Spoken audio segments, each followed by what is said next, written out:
உலகத்தை காண கதைகளின் உலகம் சேனலுடன் இணைந்திருங்கள். இன்னைக்கு நம்ம பார்க்க போற கதையோட பேரு பேராசை பெருநஷ்டம்.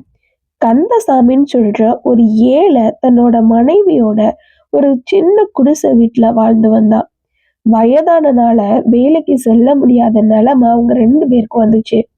தங்கள்கிட்ட இருந்த பொருட்களை வித்து வித்து சாப்பிட வேண்டிய நிலைமைக்கு தள்ளப்பட்டாங்க. வித்து சாப்பிட்டாங்க. நாட்கள் போக போக அவங்களுக்கு உணவு இல்லாம உணவின்றி தவிச்சாங்க.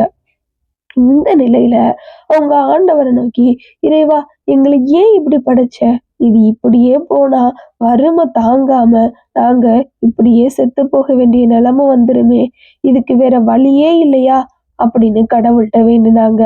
அவன் மீது இறக்கப்பட்ட இறைவன் அவனுக்கு முன்னாடி தோன்றி அவனோட குறைகளை தீர்த்தான். அவனுக்கு ஒரு வாத்தை பரிசா கொடுத்தார். கடவுள் கொடுத்த அந்த வாத்து தினமும் ஒரு பொன்முட்டை இடும். அதை வித்து அவனோட வாழ்க்கையை ஓட்டிக்கொள்ற மாதிரி கடவுள் சொல்லிட்டு அங்கிருந்து மறைஞ்சாரு. அந்த வாத்து தினமும் ஒரு முட்டை இடுறதுனால அதை வித்து அவனோட தேவைகளுக்கு ஏற்ற பொருட்களை வாங்கி அவனோட வாழ்க்கைய சந்தோஷமா கழிச்சிட்டு வந்தான். இப்படியே நாட்கள் ஓடுச்சு. வாத்து தினமும் ஒவ்வொரு முட்டையை இட்டுச்சு. அவன் அதை எடுத்தான், வித்தான், சந்தோஷமா தன்னோட வாழ்க்கைய கழிச்சான்.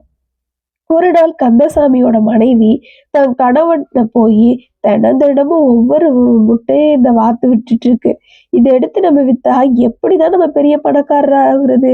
நம்ம ஒரு ஐடியா பண்ணலாம், இந்த வாத்தை வெட்டிடுவோம், இதுக்குள்ள உள்ள எல்லா முட்டையும் எடுத்துட்டு போய் வித்து பெரிய பணக்காரர் ஆயிடலாம், என்ன சொல்றீங்க அப்படின்னு ஒரு ஐடியா கொடுத்தா. அவனோட மனைவி சொன்ன ஐடியாவை கேட்ட கந்தசாமி கொஞ்சமும் யோசிக்காம அந்த ஐடியா கரெக்டு தான் அப்படின்னு நினைச்சான். உடனே கந்தசாமி அந்த வாத்தை பிடிச்சு வாத்தோட வயிற்றுல இருக்கிற எல்லா முட்டையும் எடுத்துடலாம், அதுக்கு வாத்தை கொண்டே ஆகணும்னு நினைச்சான். உடனே வாத்தை பிடிச்சா, அதோட வயிற்ற கிழிச்சான். என்ன ஆச்சரியம், அந்த வயிற்றுல ஒரு முட்டையும் இருக்கல. அதோட வயிற்று மற்ற வாத்தை போல வெறும் குடல் தான் இருந்துச்சு. இதை பார்த்த 2 பேருக்கும் ஷாக். தினமும் ஒரு பொன் முட்டை இட்ட வாத்து இறந்துட்டு வறுமையில அவங்க மறுபடியும் தள்ளப்பட்டாங்க. தங்களோட பேராசையினால பெரும் தரித்திரத்தை அவங்க அடைஞ்சாங்க. ஏழ்மையிலேயே வாழ்ந்து உணவின்றி அப்படியே இறந்து போனாங்க.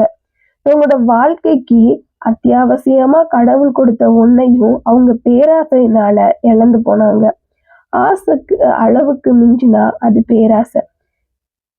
பேராசை பெரு நஷ்டத்தையும் கஷ்டத்தையும் தரும். இந்த கதையில நம்ம என்ன தெரிஞ்சுக்கிறோம்னா, நம்ம இல்லாத சூழ்நிலையில நமக்கு கிடைக்கிறத வச்சு நம்ம வாழ கத்துக்கிறணும்.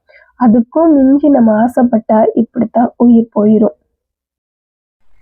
இந்த கதை உங்களுக்கு பிடித்திருந்தால் லைக் பண்ணுங்க, சப்ஸ்கிரைப் பண்ணுங்க, எல்லாருக்கும் ஷேர் பண்ணுங்க. Thank you for watching. We will see in the next video.